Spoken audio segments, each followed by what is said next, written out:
The information on this podcast is provided for education and informational purposes only. The information contained in or provided from or through this podcast is not intended to be and does not constitute advice of any kind. Welcome everyone to episode 17 of the Sloth Investor Podcast, an investing podcast that explores why I believe the humble sloth is the best animal to characterize successful investing. Once again, I'm joined by my fellow Sloth investor and co-host Jay for our last podcast of 2021. Jay, it's episode 17, our final podcast of the year. How are you? I'm a bit embarrassed because I jinxed it. I jinxed it. The last couple of podcasts, I opened by talking about what a great run my hockey team was on. And since our last podcast, they've gone into an absolute tailspin and they've lost 6 consecutive games. So I'm acutely aware of the damage I'm doing when I mention them when they're on a good run. So I won't be doing that from here on in. Jay, unbelievable. You know what? I'm a fan of Tottenham Hotspur Football Club, my favorite team in the UK. And if it's any consolation, my team are not having a great season anyway. So I guess you and I will kind of... kindred spirits. Yeah, kindred spirits right now with regards to sporting teams. Absolutely. So Jay, in this episode, we're offering up a real hodgepodge of discussion, meaning thereby that a varied mixture of themes and topics will enter our conversation today. So without a doubt, at a later point in the podcast, we'll certainly turn our attention to the festive season and make some connections between the season of goodwill and investing. But first, let's perhaps explore a subject that we've never discussed on a show before. It's a topic that often arises when one discusses investing, and that is, of course, property, or you might say real estate. Jay, it seems to be somewhat of a perennial debate among some. What's the better form of investment, the stock market or property? Jay, what are your initial thoughts on this debate? And you know what? When you said you wanted to do an episode on this, I was so happy because I can't seem to find a definitive answer. And so I have some friends who are saying, why, for a variety of reasons, why would you invest in property? And I have other friends who say, for a variety of reasons, why would you not invest in property? And I think we're going to tease that out a bit today about the sort of the different arguments, the pros and cons of both as an investment strategy. You know, it really is fascinating. It's just fascinating because even before I first started to become interested in investing in the stock market, I guess I knew about investing in property before I knew about investing in the stock market. I would say the same for me. Yeah, same I mean, it's very much a thing in the UK. It's always been a hot topic. You read about it in the newspapers, the media. It's mentioned on TV, on news, of course, and very much a hot topic. And, you know, one thing I would say is, like you say, it's very hard. You know, you hear different things, different people's perspectives. It's hard to come to a black and white answer. I would argue it's a very nuanced discussion, you know, whether X is better than Y, whether stocks are better than investing in real estate or vice versa. I think it comes down to many things. So, you know, first of all, I as someone who is a property owner, I own a property in the UK, I think something that someone always needs to bear in mind is, for example, let's say maintenance costs. So, for example, if you're looking to purchase a property as an investment, for example, you need to really factor in the potential for maintenance and how much it may cost. And for example, who is going to manage the property? Is it because you're living abroad, for example? Will a friend or family member look after it? Will you get someone to manage the property? There's the paperwork aspect. There's filing. There's accounts. There's lots of potential headaches. Can I give you the sort of the quintessential example? Absolutely, love to hear from you. So full disclosure, I'm a property owner myself, and I own a couple pieces of property, one in Canada and one in UK. And this past fall was a very hard fall in terms of maintenance costs. And the perfect example of what you're talking about. So on the weekend, I get a call from the tenant saying, "Oh, the toilet's not flushing and it's backing up." I'm like, oh, far out. Okay, yeah. So I have to pay for a plumber to come out, during emergency hours, late night on a weekend, to come check it out, and because I want to make sure the tenants have clean water to flush the toilets, and so. Takes him a while to get there, and he's got to come back the next day, and he has to bring out a new pump, because what had happened, the tenants had flushed some feminine products down the toilet, jammed up the pump, so the pump couldn't flush the water anymore, and then so I had to pay for him to take out the old pump, put in a new pump, several $1,000 Canadian dollars later. Hand over heart, this exact same thing happened a month later. Wow. And by the end of the day, in the course of about 5 weeks, I shelled out 6,000 Canadian dollars to have 2 pumps installed because of something so simply avoidable, but that eats up so much cost. So it eats into so much of my profit for what I'm counting on from renters. It's man, some of the you've got to prepare yourself mentally if you're going to own property. I think you're gonna have to shell out. There's times you get to be shell out for silliness. Yeah, absolutely agree. I mean, that's something that even my wife and I, having bought a property several years ago, we rent out in the UK, and I don't even think we were prepared for just a degree of maintenance at times. And I think some years are better than others. So, for example, this year, it's generally been a good year. There hasn't been too much maintenance on a property, but in previous years there has been. So I think that's something that people always need to factor into their thinking when considering purchasing a property. And also just various things. You think about tax laws. Tax laws could change. Do you know what the environmental or economic factors might be that could kind of decrease or challenge your annual revenue? Do you know the location well? Okay, location is obviously key. It sounds obvious, but do you know the location well? Could things change? Could the implementation of a new transport line affect things? All of these factors are really, really critically important. Do you know what type of tenants that you could expect in a particular area as well? So can I add to something? You talked about sort of the environmental regulations. Yeah. So my sister and I have properties right beside each other in Canada, and I could do an addition to my house without much issue. But she can't do any addition because her place is right up against a creek, and that creek is considered to be a sensitive salmon spawning area.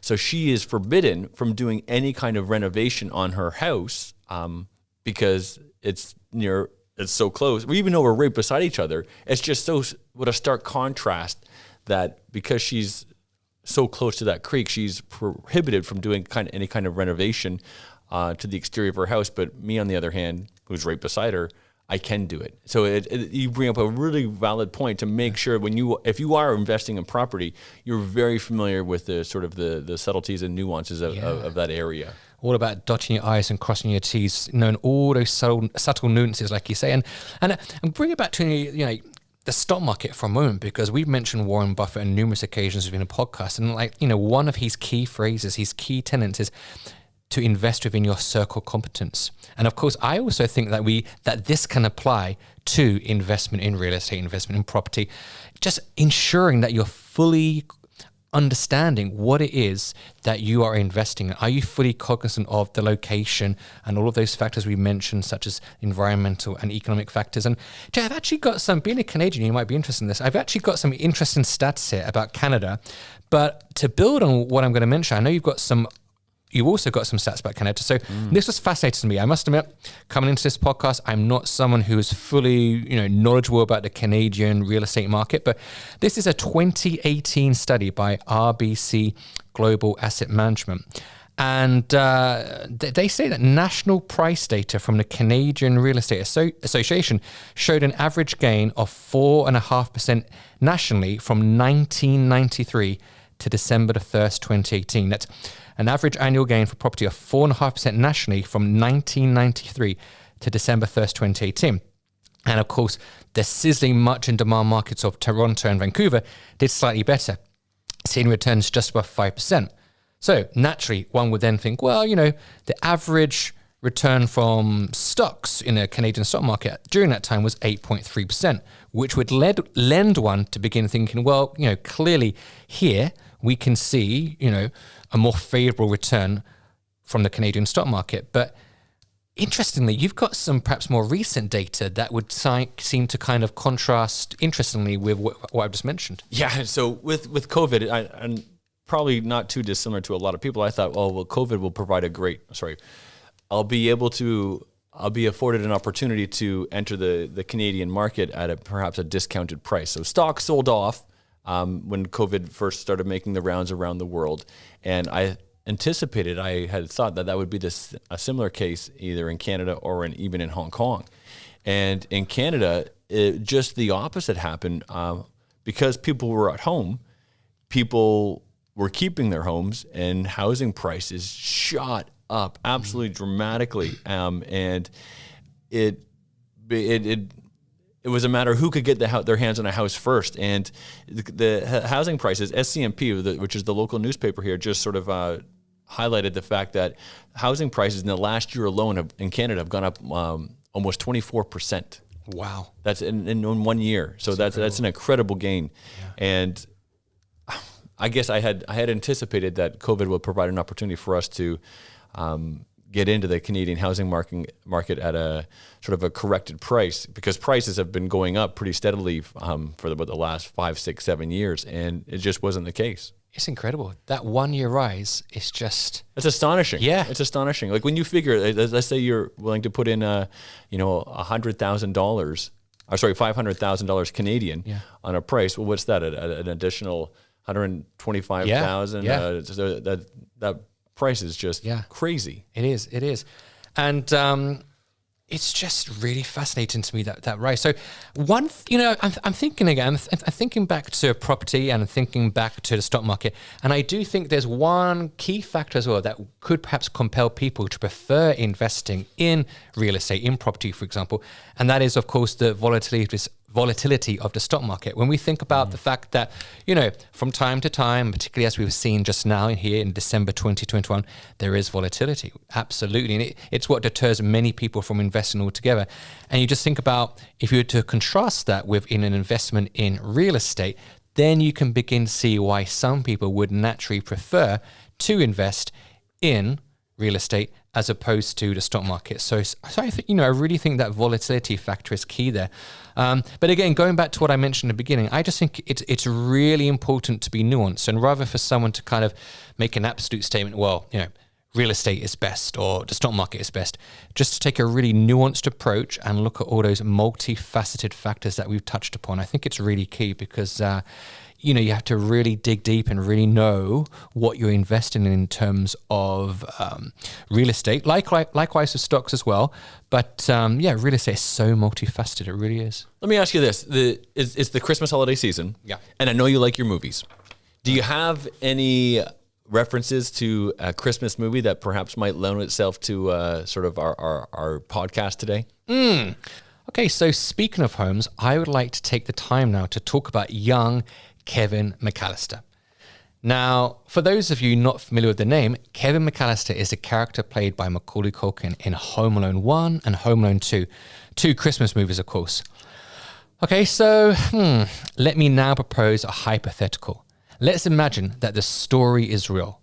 Kevin's mum and dad are feeling incredibly guilty about yet another crazy Christmas. They're feeling guilty about what they put their son through during yet another chaotic festive period for the second year in a row.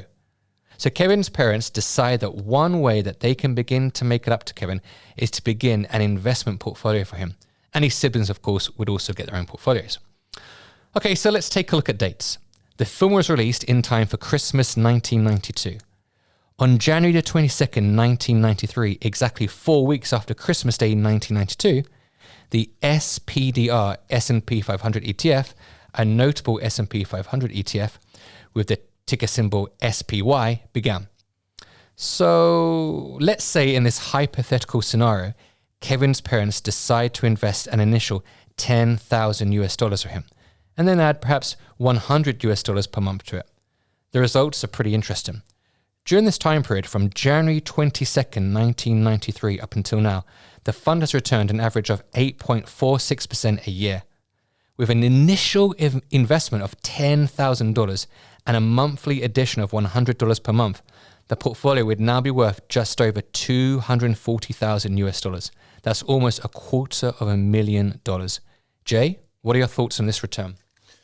Well, of course, my immediate thoughts go to my own, my own family, and had I done something like this, had I been aware of the importance of something as simple as this, and how it would impact my children's even at the education fund, and giving them some starter money when they graduate from school, and it doesn't seem very onerous when you consider that $10,000 and $100 per month, that what it now means and translates into today's dollars. Yeah, it's incredible. It really is, and witnessing that gradual uptrend, the steady price appreciation of the SPY fund would have provided a great lesson for Kevin. So as our friend Ward states, compound interest is a Christmas miracle all year round. I love that. So thanks, Ward. Shout out to Ward. Thank you for that. Whoop, whoop. Back to the movie, though, and thinking about Kevin and that final scene in Home Alone 2 in which a truckload of gifts arrive at the end of the movie, it got me thinking about Christmas presents and how the items we give and receive could help to provide others, especially our children, valuable investing lessons. Okay, so let's take, for example, a pair of Nike running shoes. Perhaps this might be a gift that some of our listeners have received themselves. Or if not running shoes, perhaps another form of Nike merchandise. Now, should your child be the beneficiary of an item of Nike merchandise, then it may also be worthwhile to discuss with them the return of Nike shares over, say, the last 5 years. So, let's do that. From December 2016 to the recording date of this week's podcast, the shares have returned a total of 225%, amounting to an average annual return of just over 26.5% per year. Now, let me be clear. This is not a stock recommendation, but merely it's me making a point that our Christmas gifts can provide an opportunity to teach our family members and friends about the returns generated in the stock market. Okay, so let's turn our attention now to another potential Christmas gift for youngsters this year, and that is the Xbox. As many will know, the Xbox is a video game console system made by Microsoft. So should your child receive an Xbox this year, it might also be interesting to have an additional discussion with them concerning the returns of Microsoft, the stock. The returns of Microsoft are even more impressive than Nike. In fact, the returns of Microsoft have almost doubled the returns of Nike since December 2016. From December 2016 to the recording date of this week's podcast, Microsoft shares have returned a total of 427%, amounting to an average annual return of just over 39.4% per year. Jay, what are your thoughts on those returns from Microsoft? Okay, full disclosure, I own both Microsoft and Nike. Fantastic. Shout out to my friend Steve, who put me onto Microsoft maybe about 2 or 3 years ago. And I remember he came into work one day. He's like, you got to buy Microsoft. You got to buy Microsoft. And me just sort of not really looking into it. Like, oh, okay, yeah, Steve, I will buy it. And it turned out to be a fantastic buy. Turned out to be a fantastic buy. And what I like about this versus putting your money here, parking your money here versus parking your money in real estate is, and this is, so I have a friend here who is a quite wealthy friend, and I asked him, I said, look at, Hong Kong, there's an opportunity here to buy some property, and he told me for a variety of reasons why he didn't think I should, but he said like one of the number one reasons is you're not liquid. You don't have the ability to sell quickly if you need the money for whatever reason and get your money and have access to that money. That's a great point. And it made complete sense to me. So in terms of being a liquid standpoint, when I say liquid, it means having that access to that money available at your fingertips. Yeah. Real estate, there's a potential that it takes months to get rid of your property at the right price. Yeah, that's a really good point. So for me, what I like about the fact that number one, Nike and Microsoft as two examples have increased quite a bit since I've purchased them. If I need to sell tomorrow, I can. Yeah, great point. That liquidity factor, really important. Okay, listeners, so before your child or anyone else you're sharing this data with begins to think that stocks only increase in value, let me provide an example of a company whose share price has fallen in the last 5 years. Okay, so that company is Under Armour. You mean they don't all go up? I know. Can you believe it, Jay? Can you believe it? So, we've already mentioned Nike, another fitness brand, and perhaps it could be that some of our listeners, perhaps even some of our listeners' children, receive some Under Armour merchandise this Christmas. Well, Under Armour shares have fallen by 25% in the last 5 years. An investment in Under Armour shares would have returned an average of minus 9% a year over the last 5 years. Eesh. Ouch. Ooh. Jay, what are your thoughts on using Christmas presents as a way to teach one's children about the stock market? And you know what? You say Christmas presents. It's my son Jacob's birthday tomorrow, and I'm going to give him a faux certificate again. And I've mentioned this before on the podcast, but I'm trying to figure out Roblox, which took a big hit last night, but it might be a good time to pick him up a roadblock or two, or Microsoft, because he's a massive Xbox fan, and I don't think you can go wrong right now with Microsoft. Sure. But to me, this underscores it, and I mentioned it in a previous podcast. He owns some shares in an ETF that he bought with his own money, and initially when it went down, he thought, well, Dad, should I sell it because it's gone down as it's lessened in value, and I'm afraid I'm going to lose even more money. And since that time, he's up maybe about 40%. Wow. So this is a very good learning lesson for him about the importance of, Under Armour. If you're buying Under Armour, and I don't know if this is the best example because I don't know the specifics of the company, but you should be buying at least for me, I'm buying minimum 5, 10, Absolutely. 15, 20 years. I'm not buying to have a turnover of a per year basis. Yeah. I'm buying, and I'm holding with a long-term, decade-long vision. Yeah, I love it. Absolutely, Jay. That's what we preach here at the Stop Investor podcast, okay? So, continuing with our theme of Christmas presents, I'm in no doubt that many children, teenagers, and perhaps even adults will receive Lego as a gift this Christmas. Now, Jay, I read a fascinating article in The Guardian recently which espoused the virtues of investing in Lego. Now, Lego is, of course, a private company, but the second-hand market for Lego products is incredibly vibrant. Now, let me talk a little more about what The Guardian article states. The article, dated Friday the 10th of December, states that the second-hand market for Lego rises in value by 11% annually. The article cites the work of researchers at the Higher School of Economics in Russia.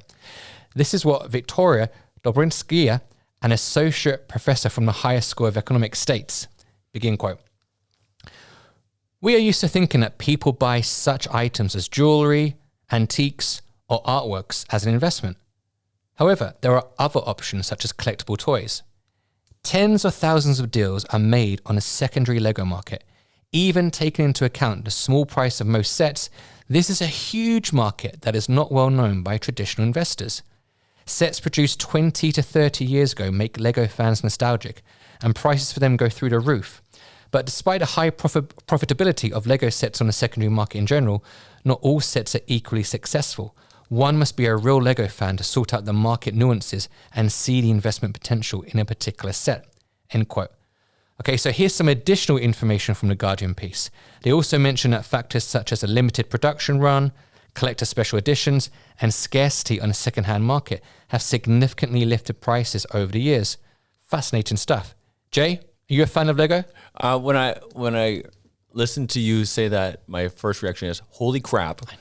I have a ton of Lego from when I was a kid. So Lego that's, 30, 35 years old, and I kept it for my son to play with, and we've been adding to his set of Lego, and we're still holding on to it. And I envisioned that my grandchildren would be using it.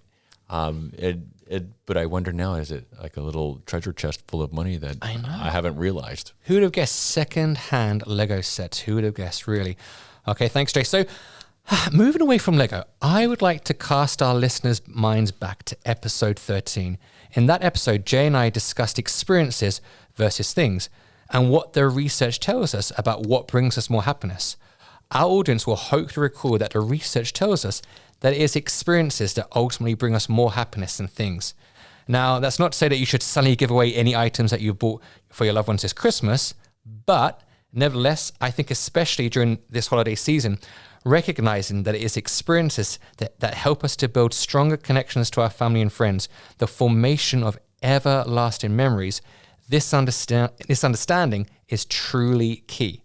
Jay, I know we spoke at length about this during episode 13, but would you like to add any more of your own thoughts about the importance of these touchstone moments, these communal experiences during the holiday season? Well, it's funny that you bring this up because I've been sort of reflecting on it, and I know recently, and I know Andrew Hellam talked about sort of that meal out. Right now, we're not traveling outside of Hong Kong. And there's only so many times you can go to the country park or go here. And then, unfortunately, everybody in Hong Kong is trying to do the same thing. Yeah. So I'm not sure that I'm not convinced that it's a relaxing or enjoyable family experience sometimes when you're trying to do these cool things in Hong Kong. Yeah.